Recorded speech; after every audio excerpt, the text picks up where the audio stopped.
बेटा ये लाइन है, एवोल्यूशन इज द प्रोसेस और रिजल्ट ऑफ प्रोसेस। तो कई बार हम कुछ चीजें देखते हैं कि जो इवॉल्व हो चुकी है, ऐसी एक चीज है नीट एडवांस। मैं आपको उसका एवोल्यूशन दिखाता हूँ, ध्यान से देखना एक बार। ये कुछ नोट्स है मेरे ऑफलाइन के। देखो 2015-16 बैच में इस तरीके से वर्कशीट देते थे। फिर क्या हुआ, ऐसे क्वेश्चंस कराते थे उनके कुछ साल के बाद।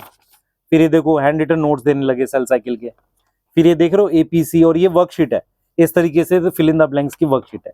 ये क्वेश्चंस हैं, देखो ये देख पा रहे हो, प्लॉइडी वाला क्वेश्चन है, अमाउंट और प्लॉइडी वाला, ये खुद से बेटा टाइप करके बनाए हुए क्वेश्चंस हैं।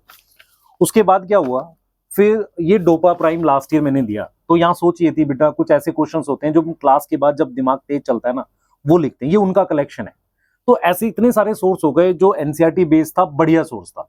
फिर फाइनली हमें लगा कि एक बुक होनी चाहिए जो बच्चों को रिवीजन के दौरान एक एक सर्कल बना दे कि भाई इतना ही रिवाइज करना है। तो हमने सोचा कि यार एक बुक होनी चाहिए जिसमें एक सफिशिएंट नंबर ऑफ क्वेश्चन हो, उनमें एरर ना हो। और वो बुक हमने बनाई नीट एडवांस, ऐसे ही जूलॉजी में, फिजिक्स में, केमिस्ट्री में बनाई। मैं आपको दिखाता हूँ कि जब आप नीट एडवांस के क्वेश्चंस देखोगे ना, तो आपको वो चीज फील होगी कि यार ये उसी टाइप के क्वेश्चंस हैं जैसा हम लोग करते आ रहे हैं। आप देखो various form of green algae, फिर ब्राउन एल्गी के क्वेश्चन है ऐसे, और ये टॉपिक वाइज है। देखो नॉन मोटाइल, तो ये क्या एक्चुअल में प्रोसेस क्या है, हमने ट्राई किया कि एक ऐसा सोर्स हो जो एनसीईआरटी बेस्ड हो और जिसमें पुराना सारा कंटेंट क्या हम डाल सकते हैं कंप्रेस करके, इस तरह की ट्राई किया। अभी ये और इवॉल्व भी होगा, बेहतर बनेगा।